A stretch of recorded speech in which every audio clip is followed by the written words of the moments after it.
Situ yang rekod ya. Iya Pak, saya yang record. Baik, assalamualaikum warahmatullahi wabarakatuh. Waalaikumsalam warahmatullahi wabarakatuh. Selamat pagi bagi mahasiswanya semuanya. Hari ini kita masuk dengan mata kuliah pengelolaan peserta didik dengan pengelolaan pendidikan dengan topik pengelolaan peserta didik.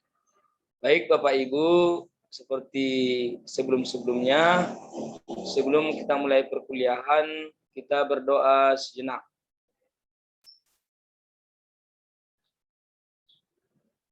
Doa selesai. Baik, Bapak Ibu, sebelumnya kita sudah membahas atau Bapak sudah menyampaikan terkait dengan beberapa materi dalam mata kuliah pengelolaan pendidikan termasuk dia dengan masalah strategis isu pendidikan nasional, kemudian pengelolaan kurikulum dan lain sebagainya. Hari ini kita masuk pada materi pengelolaan peserta didik. Bapak Ibu sekalian, perlu kami sampaikan bahwa pendidikan atau kita sebagai calon guru yang namanya mengelola peserta didik itu adalah sesuatu hal yang penting. Ini kita tidak sifatnya hanya sebagai menjadi transfer of knowledge, tetapi bagaimana menciptakan peserta didik itu supaya betul-betul berhasil ketika keluar dari lembaga atau instansi yang kita pimpin. Bapak Ibu, pengelolaan peserta didik, ada beberapa ahli yang mengeluarkan definisi tentang hal tersebut. Dalam hal ini, Bapak hanya mengutip 3 dari ahli. Itu yang pertama yang dikutip oleh Mulyasa. Mulyasa mengatakan bahwa pengelolaan peserta didik itu adalah penataan dan pengaturan terhadap kegiatan yang berkaitan dengan peserta didik. Dimulai dari masuk sampai dengan keluarnya peserta didik dari lembaga pendidikan tersebut. Kemudian ini dari ada Knecepik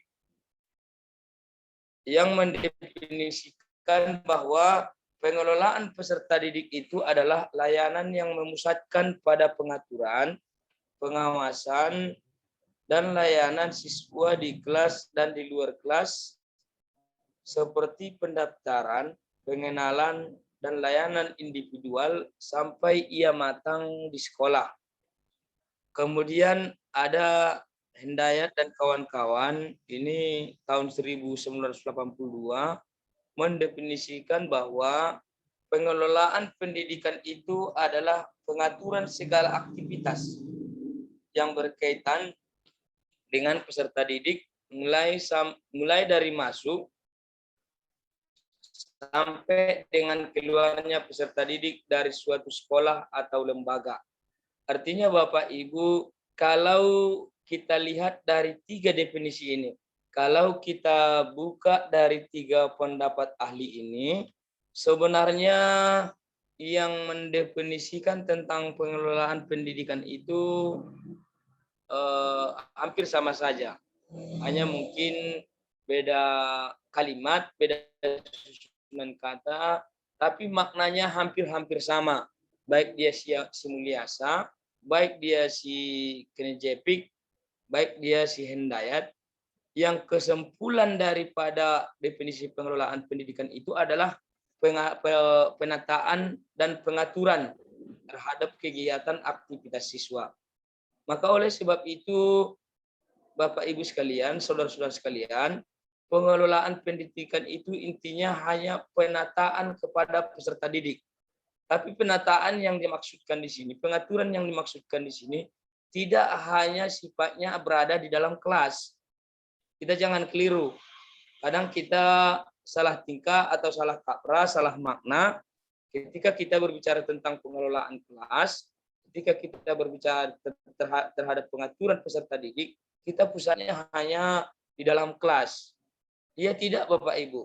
Yang namanya pengelolaan peserta didik itu, dia dimulai dari proses pendaftaran, ya, mulai dari proses rekrutmen peserta didik sampai dengan dia kelulusan peserta didik itu. Ya, saya ulangi lagi, yang namanya pengelolaan peserta didik itu, dia sudah dimulai dari rekrutmen peserta didik sampai dia dengan keluarnya siswa tersebut dari sekolah tersebut. Di sini di share screen ini ada saya gambarkan bagaimana sesungguhnya rekrutmen peserta didik itu. Ya, rekrutmen peserta didik. Bapak Ibu juga mungkin sudah tahu, saudara-saudara mungkin sudah pernah mengalami atau bahkan yang sudah beberapa di sekolah pernah melakukan hal-hal ini. Yang pertama terkait dengan rekrutmen peserta didik itu adalah pendaftaran. Tentu di dalam pendaftaran ini biasa ada beberapa hal, ya, ada beberapa hal yang kita lakukan di dalam sekolah. Pertama, biasanya kepala sekolah mengangkat panitia rekrutmen, ya, termasuk dia ketuanya langsung kepala sekolah, kemudian ada sekretaris, ada bendahara, baru ada yang namanya beberapa anggota atau beberapa bidang yang maksimumnya 3 orang, ya, yang maksimumnya 3 orang untuk men-setting, untuk memformat atau memanage bagaimana seyogianya pendaftaran dilakukan ini. Ya, disinilah dikeluarkan nanti oleh panitia apa yang menjadi syarat pendaftaran, apa syarat minimal. Misalnya dulu Bapak Ibu mau masuk SMP, umur harus segini, harus ada surat tanda kelulusan, harus memiliki IPK pula, harus memiliki nilai seperti ini. Itulah dia yang diproses pendaftaran ini, Bapak Ibu. Itulah dia yang dilakukan pada proses pendaftaran. Kemudian setelah masuk di syarat-syarat pendaftaran, ya, siapa yang memenuhi, siapa peserta didik yang memenuhi, siapa calon peserta didik yang memenuhi ini, tentu dia akan masuk nanti untuk mengikuti seleksi. Dia berhak untuk mengikuti seleksi yang diadakan oleh sekolah tersebut. Biasanya Bapak Ibu, siapa, ya, sekolah mana yang mengadakan seleksi ini? Biasanya sekolah bonafit. Kemudian sekolah-sekolah yang melebihi kuota peserta didik. Ya kan? Kalau dia rasio kelas dengan rasio yang dibutuhkan peserta didiknya lebih, biasanya sekolah-sekolah akan mengadakan seleksi, baik dia hanya melalui nilai raport, ya, baik dia hanya melalui nilai raport atau dia melalui seleksi tertulis atau seleksi wawancara yang dilaksanakan oleh guru-guru atau panitia penerimaan siswa tersebut. Kemudian dia setelah ada seleksi ini, ya kan? Setelah ada seleksi, tentu dia ada nanti pengumuman lulus atau tidak lulus. Berhak mengikuti lanjut peserta didik itu atau tidak berhak mengikuti lebih lanjut yang namanya pendidikan tersebut atau sekolah di tempat sekolah tersebut. Maka oleh sebab itu panitia yang dibentuk kepala sekolah tadi, ya, tentu akan mengumumkan pendaftaran ulang kapan bagi peserta seleksi, kapan bagi peserta calon siswa tadi yang memenuhi syarat dalam seleksi tersebut. Dia harus membuat daftar ulang dengan beberapa persyaratan dan kriteria yang dikeluarkan oleh panitia melalui kepala sekolah tadi. Setelah itu tadi, ya, setelah itu tadi baru ada yang namanya orientasi calon peserta didik. Ya, orientasi calon peserta didik. Apa gunanya orientasi calon peserta didik ini, Bapak Ibu? Disinilah guru, disinilah kepala sekolah, ya, disinilah kepala sekolah memperkenalkan tenaga-tenaga pengajarnya.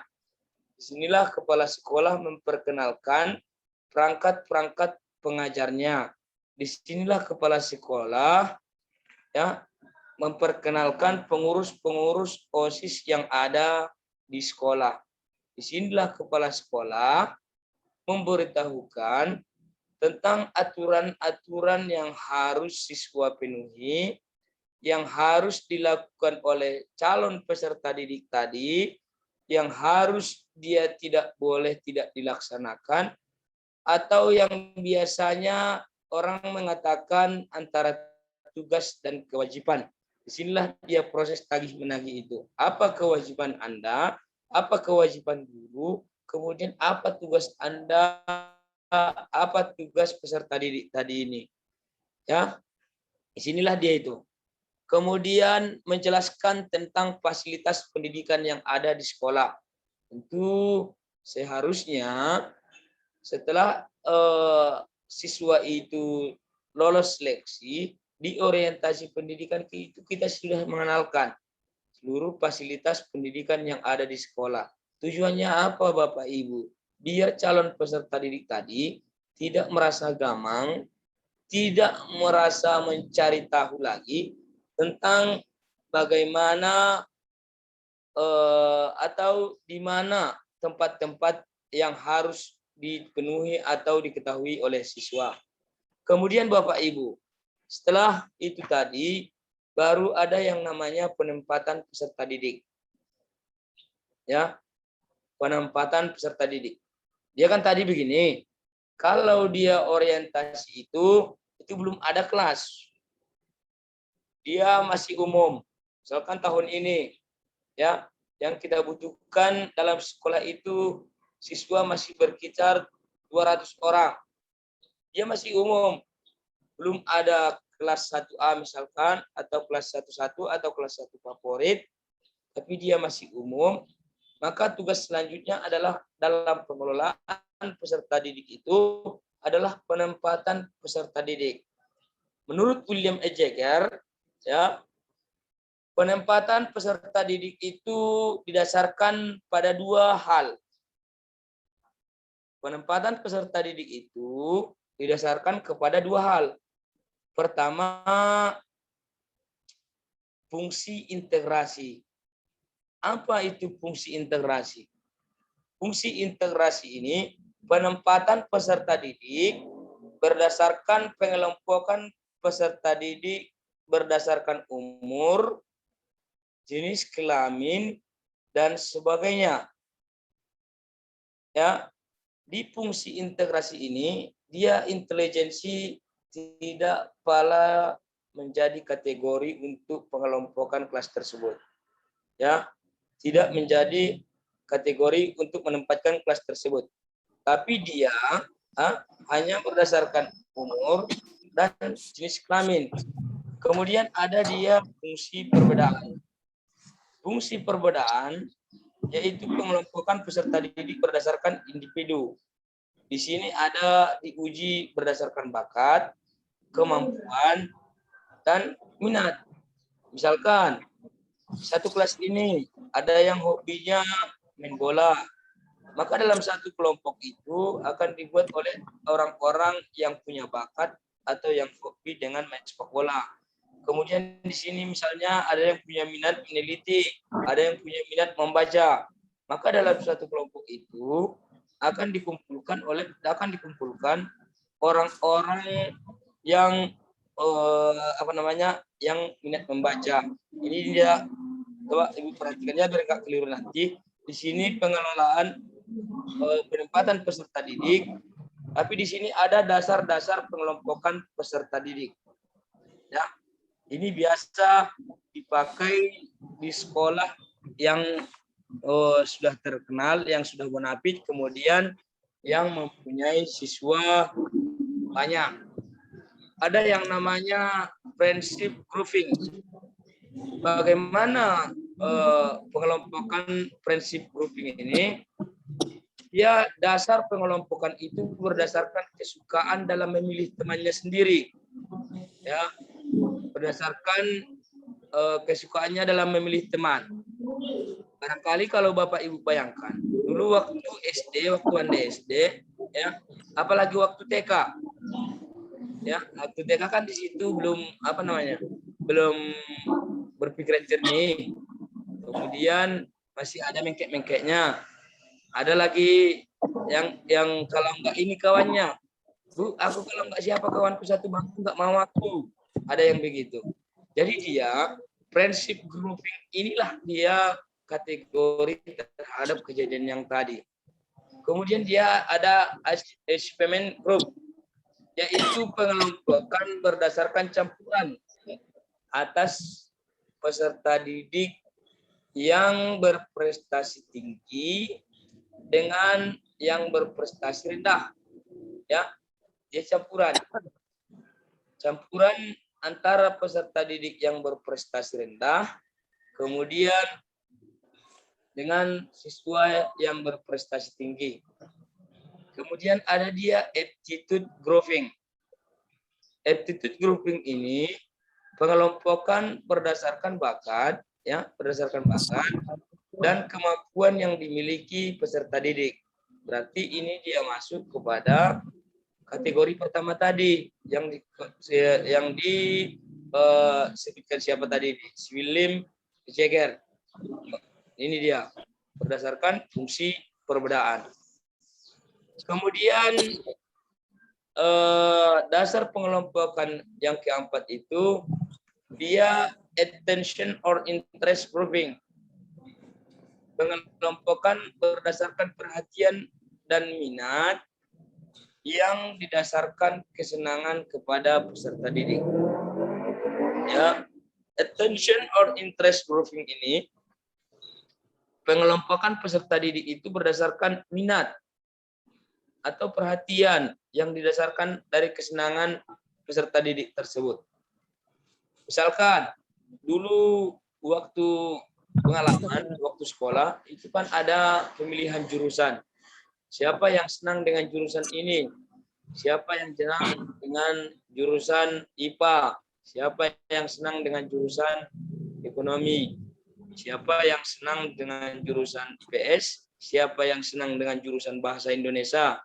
Maka dia tadi, ya, Bapak Ibu dikelompokkan berdasarkan minat dari peserta didik tersebut. Kemudian ada intelligence grouping. Ini juga Bapak Ibu juga mungkin pernah mengalami hal seperti ini. Ya, saya tanya dulu berdasarkan siapa? Hajar Mawaddah. Ya, Hajar Mawaddah. Iya, Pak. Dulu pernah ingat nggak? Dulu memilih jurusan di waktu SMA itu seperti apa dia? Kalau kami, Pak, pertamanya tes minat bakat dulu, Pak. Habis itu, sesuai dengan nilai yang sudah didapatkan, kemudian juga tanya keminatan kita kemana, ke IPA atau IPS gitu, Pak. Berarti kalau menurut Ibu yang di dasar kelompokan ini kelompok berapa lah dia ini? Berdasarkan hasil intelijensi ya, Pak. Oke. Karena kami pakai tes juga gitu, Pak. Pakai tes juga. Berarti siapa yang misalkan tidak mencapai nilai seperti ini, dia tidak bisa masuk jurusan IPA, begitu dia? Iya, Pak. Oke. Kemudian Ibu Nur Satriani Sembiring. Iya, Pak. Pengalaman Ibu waktu SMA dulu, pengelompokannya seperti apa, Bu? Iya, atau seperti guru nih? Atau Gimana, Ibu kan Pak? udah guru ini? Ibu kan Iya. udah guru kelas ini. Orang Ibu Iya, cuman Pak. pengalaman di sekolah menempatkan peserta didik ini. Kalau ini kan saya lagi ngajar di SMP kan, Pak. Ya, Bu, ya, Bu. Jadi ya setidaknya kita ya harus menguasai kelas kan gitu. Nah, artinya kan kita harus gini Bu, kalau orang Ibu dalam satu angkatan berapa kelas Bu, atau cuma satu kelas? kami kadang-kadang berbeda-beda Pak. Ini ada 4 kelas, waktu yang tahun semalam ada 5, tergantung lah gitu Pak. Iya Bu. Artinya kan gini Bu, berarti kan orang Ibu Iya. sudah melebihi satu kelas. Kalau misalkan masih dia ada hanya satu kelas, berarti belum ada pengelompokan ya Bu, ya kan? Belum ada Iya. kelas 1A, 1A atau 11 atau 1B ya kan Bu? Iya. Ini kan berarti orang Ibu satu angkatan sudah ada lebih dari satu kelas. Ada pengelompokan. Biasanya orang Ibu yang gunakan pengelompokannya di sekolah itu berdasarkan apa? Ini kan ada 5 ini Bu. Ada yang Iya. brainstorming, ada yang berdasarkan campuran antara yang berprestasi rendah dan tinggi, berdasarkan bakat dan kemampuan, berdasarkan minat, dan ada berdasarkan hasil intelijensi. Kalau saya kan dulu saya ingat Bu, waktu sekolah dulu, kebetulan di SMP itu ada kami dulu 5 kelas. Iya. Itu di waktu kelas pertama, di waktu kelas 1 dulu itu berdasarkan campuran yang rendah dan yang tinggi ada dulu di situ dalam satu kelas itu. Karena dulu orang itu mungkin berdasarkan tanggal pendaftar. Kemudian di kelas 2 itu diambil siapa yang berprestasi. Kami dulu ada peringkat 1 sampai 10. Iya. Ya kan? Dari peringkat 1 sampai 10 itu dia yang digabung menjadi satu kelas. Namanya dulu satu kelas favorit. Jadi yang ingin kami dengarkan dari Ibu, kalau Ibu kan ini sudah jadi guru nih, udah lama jadi guru ini. Iya, udah lama Pak. 26 tahun. Udah 26 tahun. Lalu Ibu udah PNS Bu? Belum Pak, masih in passing aja. Iya ya, mudah-mudahan menang lagi Ibu ini yang P3K ya Bu. Iya, nggak saya ikut lagi Pak, karena kan in passing. Oh, tinggal in passing Bu? Iya, udah in passing, makanya saya nggak bisa ikut. Nanti kalau in passing nanti hilang pula Pak in passing.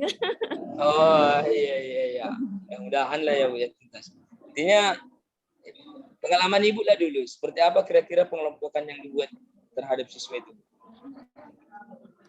Kalau kami Pak berdasarkan kalau dibilang campuran juga, ya bisa lah kan. Kadang-kadang anak yang kelas kayak 71 itu orangnya yang berprestasi, nanti yang ditempatkan yang 72 orangnya yang kurang berprestasi. Bisa juga dikelompokkan di dalam yang kedua ini gitu. Iya.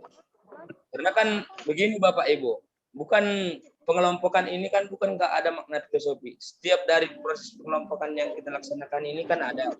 Artinya ketika kita gabungkan kelompok yang berprestasi rendah dengan yang tinggi, dengan harapan yang berprestasi tinggi bisa mengajari kelompok yang berprestasi rendah.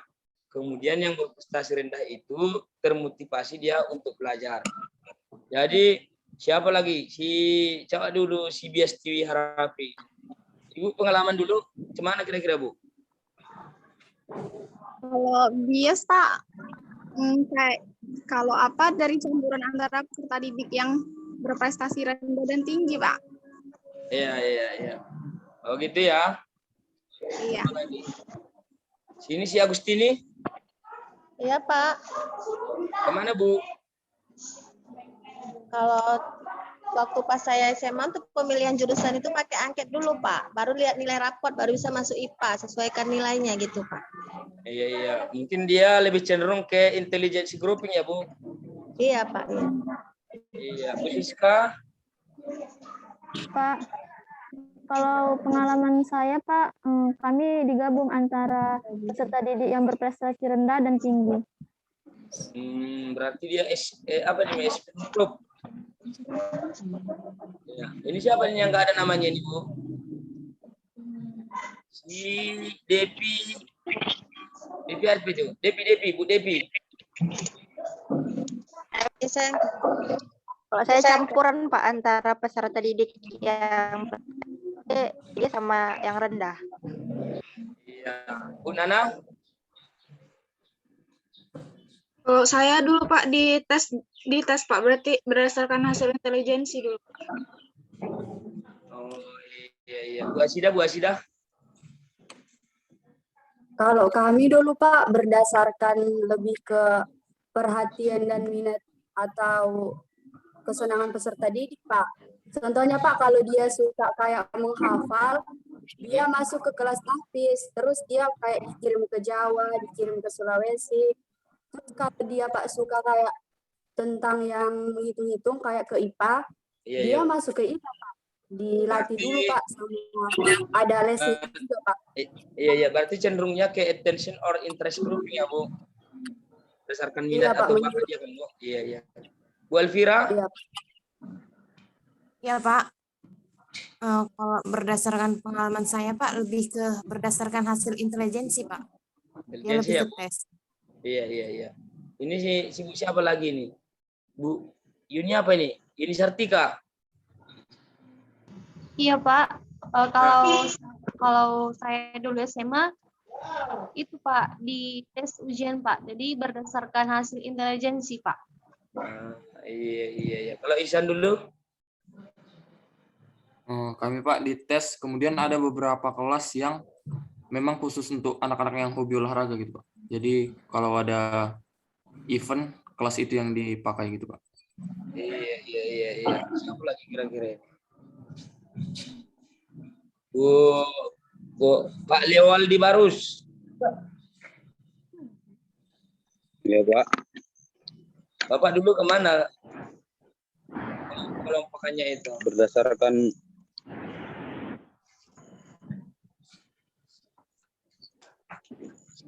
apa Pak? Bakat dan minat Pak. Berdasarkan Pemilihan bakat dan minat. Oke. Kemudian ada siapa lagi? Udah. Elisa. Elisa. Iya Pak. Ibu dulu kemana Bu? Dulu Pak waktu SMA dilakukan berdasarkan hasil integrasi juga Pak. Pakai tes. Oke. Berarti udah ya. Artinya Bapak Ibu, kenapa saya coba tanya tadi satu-satu? Dia biar jelas. Ini kan ada 5 nih, yang mana pengelompokan atau dasar-dasar pengelompokan yang biasa digunakan di sekolah. Termasuk dia berdasarkan kesenangan memilih teman, kemudian ada yang berprestasi rendah dan tinggi, bakat dan kemampuan, kemudian minat, baru berdasarkan hasil intelijensi. Artinya Bapak Ibu, dari yang Bapak Ibu sampaikan tadi, ini sudah ada beberapa kategori yang dipergunakan oleh sekolah. Artinya bukan nggak semua baik Bu sebenarnya.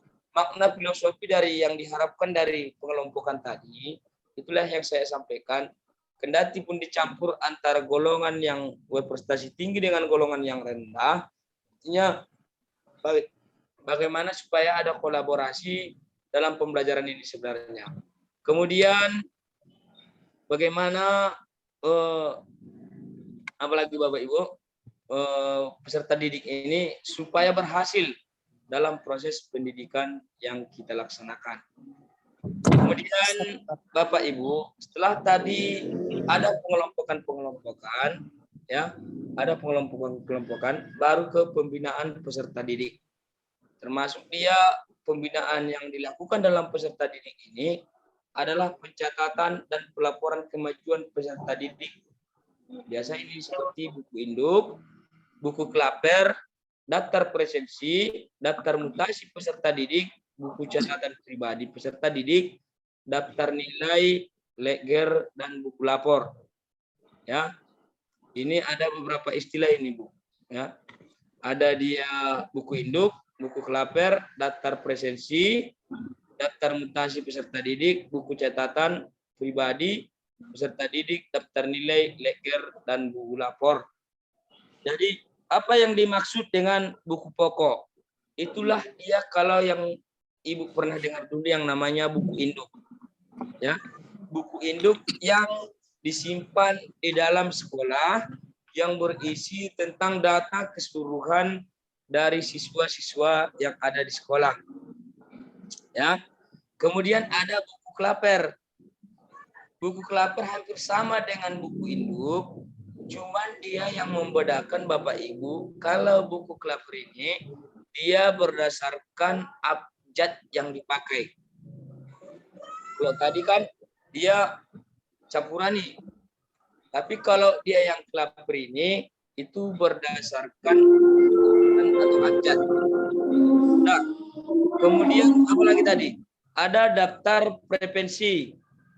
Daftar preferensi ini ya, daftar preferensi ini daftar yang dimiliki oleh sekolah, bukan guru dan studi ya.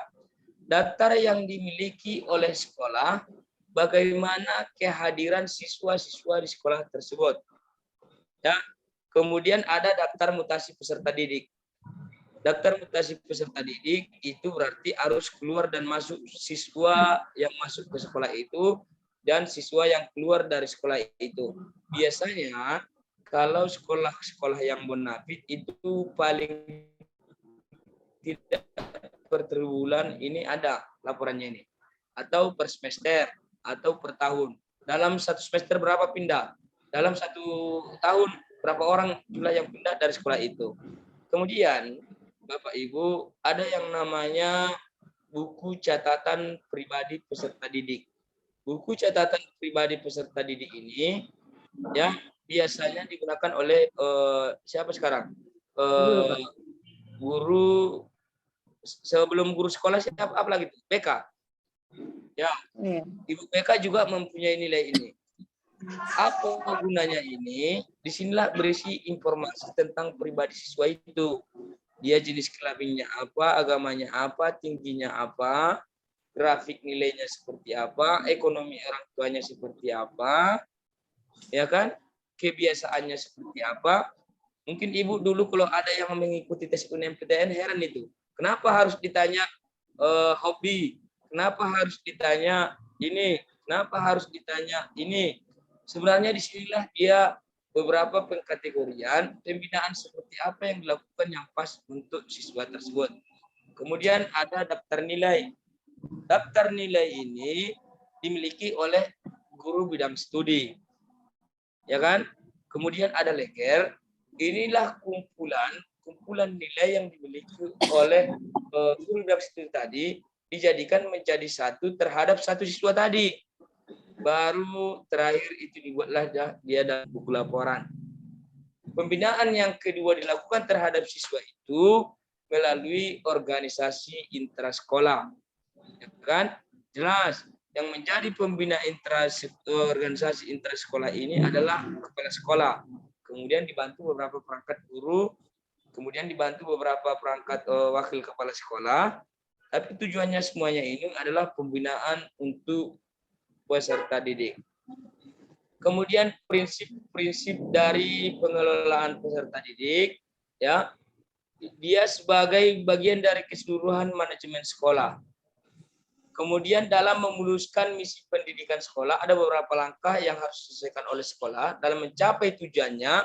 Maka itu ada manajemen, ada pengelolaan yang harus dilaksanakan. Kemudian yang ketiga menyatukan peserta didik yang beraneka ragam. Ini sudah jelas.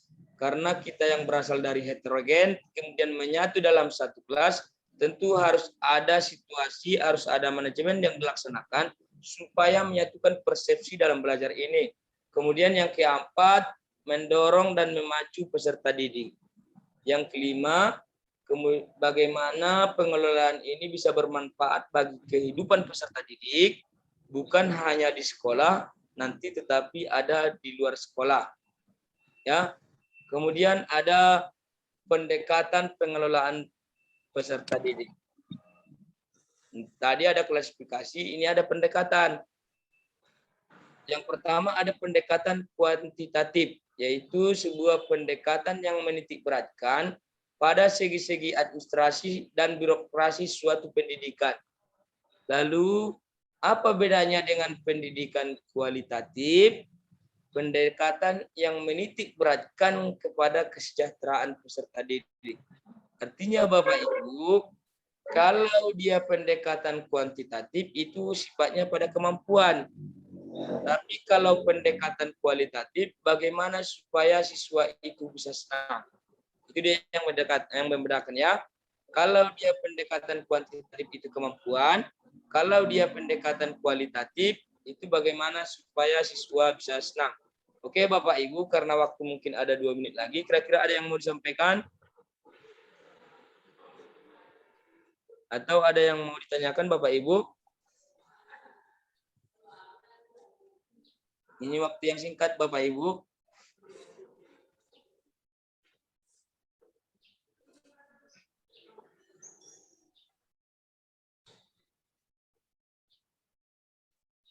Ada kira-kira yang kurang paham atau yang mau ngasih saran atau ngasih pertanyaan?